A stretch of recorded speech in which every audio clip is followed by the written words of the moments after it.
Roman Catholic veneration of Mary, Mother of Jesus, includes prayer, pious acts, visual arts, poetry and music devoted to the Blessed Virgin Mary. Popes have encouraged it, while also taking steps to reform some manifestations of it. The Holy See has insisted on the importance of distinguishing true from false devotion, and authentic doctrine from its deformations by excess or defect. There are significantly more titles, feasts and venerative Marian practices among Roman Catholics than in other Christian traditions. Belief in the incarnation of God the Son through Mary is the basis for calling her the Mother of God. This expression is found in prayers such as the Sub Tuum Praesidium dated from the 3rd or no later than the 4th century, and was declared a dogma at the Council of Ephesus in 431. At the Second Vatican Council and in Pope John Paul II's encyclical Redemptoris Mater, she is spoken of also as Mother of the Church.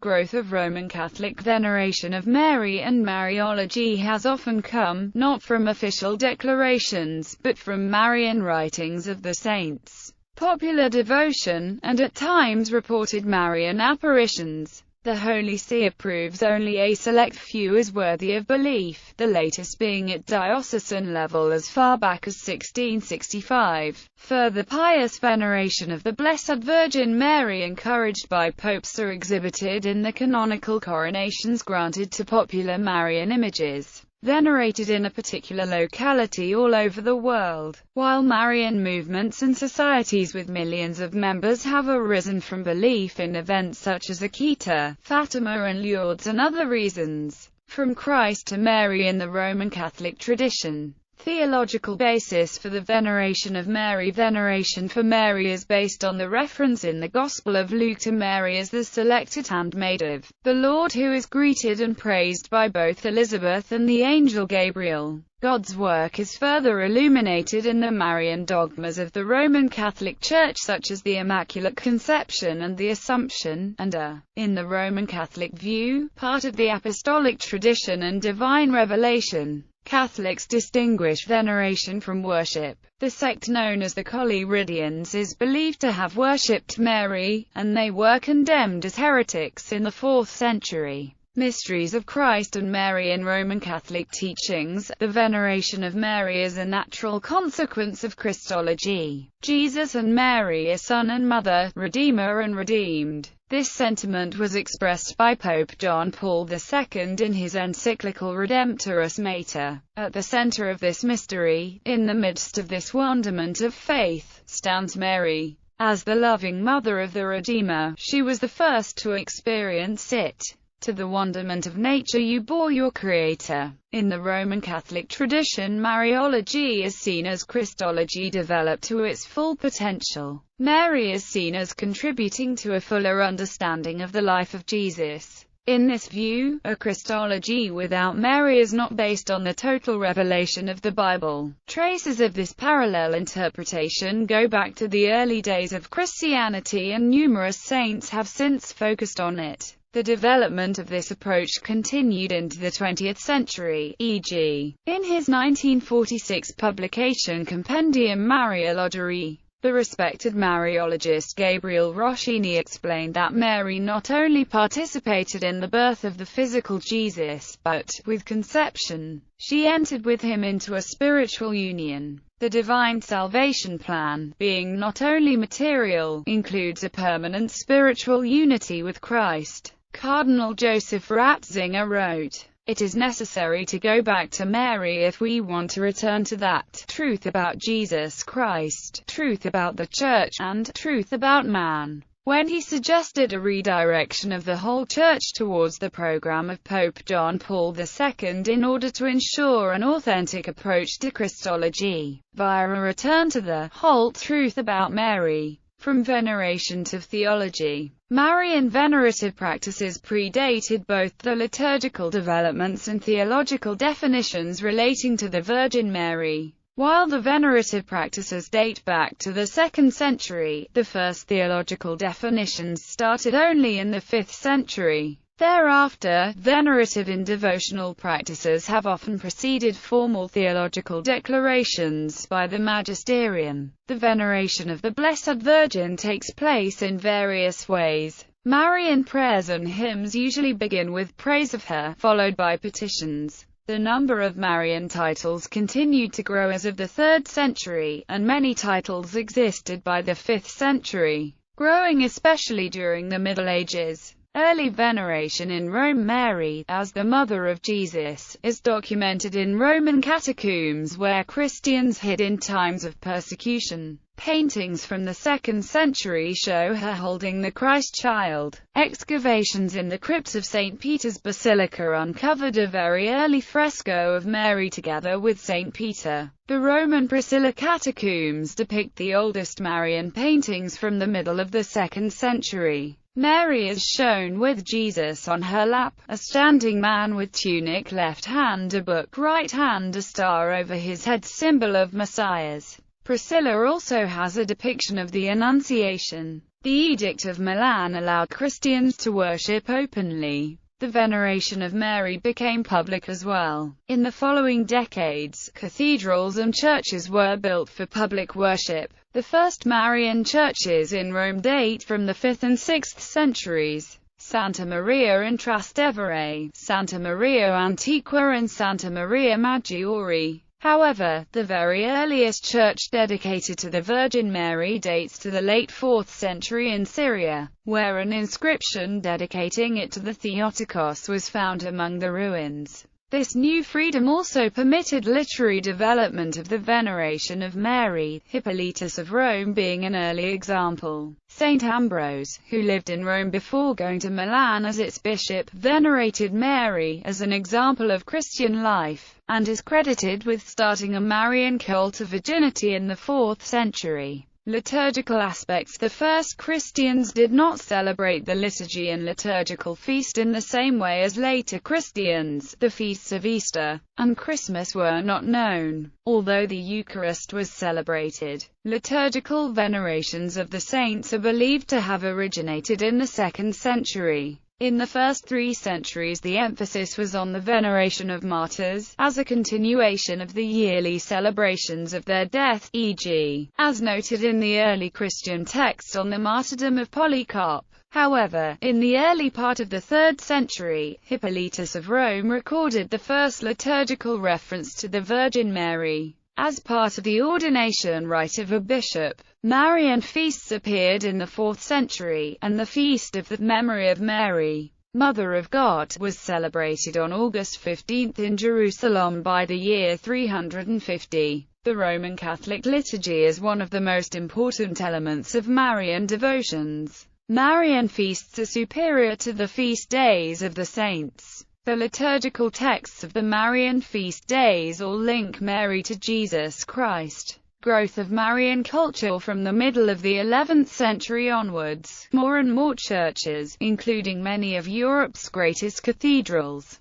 were dedicated to Mary. Marian pilgrimage developed large popular followings, and prayers such as the Regina Coeli were composed. At the height of the pilgrimage movement in the 11th and 12th centuries, hundreds of people were traveling almost constantly from one Marian shrine to the next. In the 12th century, the book Speculum Virginum provided one of the earliest justifications of cloistered religious life, as it sought to strengthen the resolve of women who contemplated a dedicated religious life and encourage them to follow the example of the life of the Virgin Mary. By the 14th century, Mary had become greatly popular as a compassionate intercessor and protector of humanity, and during the Great Plagues her help was sought against the just judgment of God. The Renaissance witnessed a dramatic growth in venerative Marian art. By the 16th century, the Protestant Reformation had introduced a tide against Marian venerations in Europe.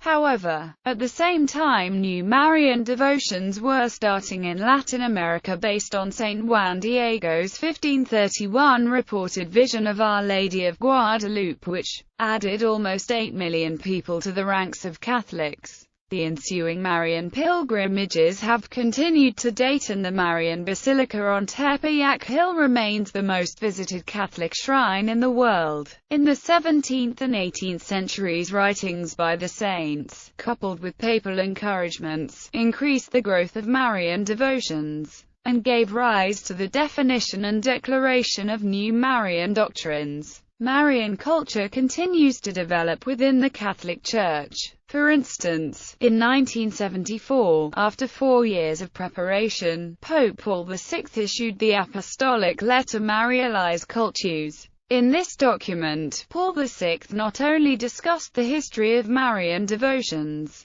but overviewed their rationale and provided suggestions for their future direction, emphasizing their theological and pastoral value. Multitude of views and perspectives throughout the centuries, Catholics have viewed the Virgin Mary from a multitude of perspectives, at times derived from specific Marian attributes ranging from queenship to humility, and at times based on cultural preferences of events taking place at specific points in history. An example of the cultural adaptation of perspective include the view of the Virgin Mary as a mother with humility as the Franciscans began to preach in China, and its similarity to the local Chinese motherly and merciful figure of Kuan, which was much admired in South China. Another example is the Saint Juan Diego's account of the appearance of the Virgin of Guadalupe in 1531 as a tanned Aztec princess who spoke in his local Nahuatl language. The clothing of the Virgin of Guadalupe image has been identified as that of an Aztec princess. Other views, such as the Virgin Mary as a miracle worker, have existed for centuries and are still held by many Catholics as of 2015. Update.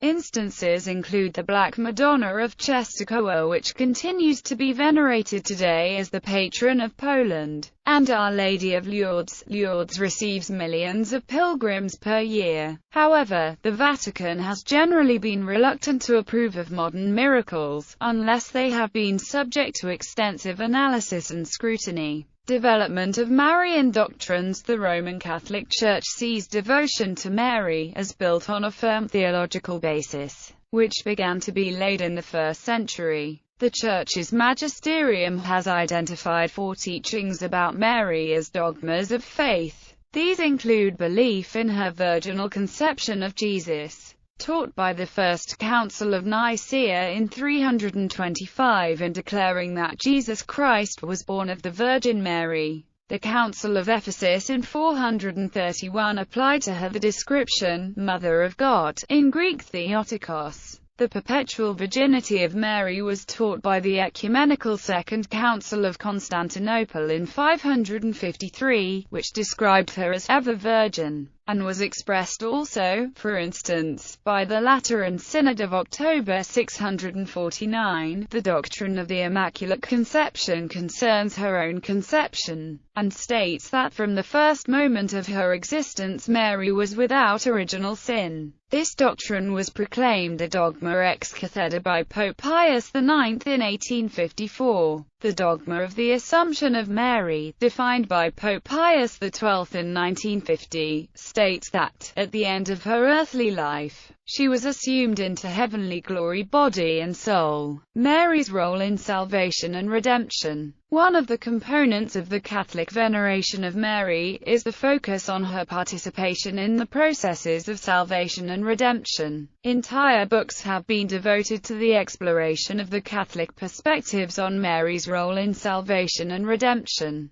The underlying theological issues have been discussed as far back as St. Thomas Aquinas in the 13th century and were intertwined with the discussions of the Immaculate Conception. One of the first scholars to offer theological foundations in this area was the Franciscan Duns Scotus, who developed the notion that Mary was preserved from sin by the redemptive virtue of Jesus. Devotions to and the veneration of the Virgin Mary continued to spread, as she came to be seen as the helpful mother of Christians, and by the 15th century these practices had oriented all the Catholic devotions. As of the 17th century, A common thread in the writings of saints and theologians alike is the role of the hearts of Jesus and Mary as joint symbols of redemption and co-redemption. Saint Veronica Giuliani expressed how Mary's suffering in Calvary united her heart with that of Jesus as she suffered each torment along with him. The joint devotion to the hearts was formalized by St. John Eudes, who organized the scriptural and theological foundations and developed its liturgical themes. John Eudes wrote that the Virgin Mary began to cooperate in the plan of salvation from the moment she gave her consent to the incarnation of the Son of God. The venerative aspects of the united nature of the two hearts continued through the centuries, and in 1985 Pope John Paul II coined the term alliance of the hearts of Jesus and Mary, and in 1986 addressed the International Conference on that topic held at Fatima, Portugal. By the 18th century, the continued growth of Marian veneration had emphasized the role of the Virgin Mary in salvation. In his classic book The Glories of Mary, Saint Alphonsus Liguori explained how God gave Mary to mankind as the gate of heaven, and he quoted Saint Bonaventure, namely, "No one can enter heaven unless by Mary," as though through a door. Liguori further wrote, "Thou art the gate through which all find Jesus, through thee I also hope to find him." Saint Louis de Montfort, whose writings later influenced popes, was a proponent of the Virgin Mary's role in salvation. The Catholic focus on the role of Mary in salvation and redemption continued into the 20th century, e.g., Pope John Paul II's 1987 encyclical Redemptoris Mater began with the sentence, "The Mother of the Redeemer has a precise place in the plan of salvation, Mary's protection and intercession." Roman Catholic views of the Virgin Mary place emphasis on her roles as a mediatrix of humanity to God, refuge and advocate of sinners, protector from dangers and most powerful intercessor with her Son, Jesus, who is God. These views are expressed in prayers and artistic depictions, theology, popular and devotional writings, as well as in the use of Marian sacramentals and images. The earliest known prayer to Mary, the Subtuum Praesidium, begins with the words, "Beneath your compassion, we take refuge." The artistic depictions of the Virgin of Mercy portray the role of Mary as the protector of Christians, as she shelters them under her mantle. The Virgin of Mercy depictions sometimes include arrows raining from above, with the Virgin's cloak protecting the people. The Catechism of the Catholic Church echoes this protective sentiment, stating that, from the most ancient times the Blessed Virgin has been honored with the title of Mother of God, to whose protection the faithful fly in all their dangers and needs. Catholics have continued to seek the protection of Mary as the Mother of Sorrows and relied on her intercession as the Queen of Heaven since the Middle Ages. Building on that sentiment, popes have entrusted specific causes to the protection of the Virgin Mary. For instance, Pope Benedict XV entrusted the protection of the world through the intercession of Mary, Queen of Peace, during the First World War. For many centuries, Catholics have used Marian sacramentals. Since the Middle Ages, the wearing of the scapular of Our Lady of Mount Carmel by Catholics has been a sign of their seeking her protection.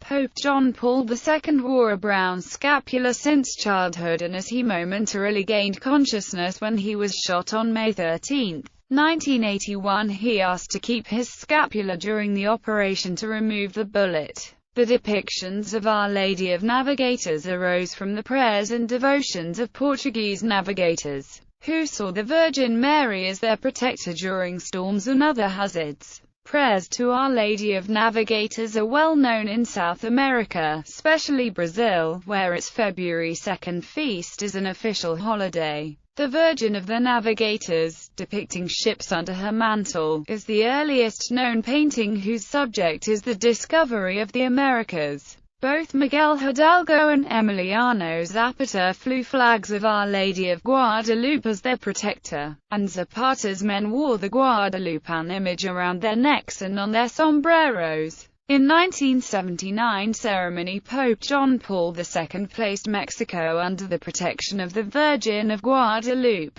The Order of the Blessed Virgin Mary of Mercy, also known as the Order of Our Lady of Ransom or Order of Captives, began in the 13th century in the Kingdom of Aragon to ransom captive Christians, held in Muslim hands. The order now focuses on the role of the Virgin Mary as the protector of captives and prisoners. The Sodality of Our Lady, founded in 1563, was also placed under her protection. The popular Catholic prayer, the Memorare, relates protection with the intercession of the Virgin Mary, stating, "Never was it known that anyone who fled to thy protection, implored thy help or sought thy intercession, was left unaided." St. Louis de Montfort taught that God appointed Mary as the dispenser of grace, and to receive grace from God, one can receive it through the hands of the Blessed Virgin, as a child receives from a mother. This concept of Mary as the mother to us in the order of grace, who can intercede for the gifts of eternal salvation, was restated in the 1960s in Lumen Gentium, one of the principal documents of the Second Vatican Council. But as this conciliar document concludes,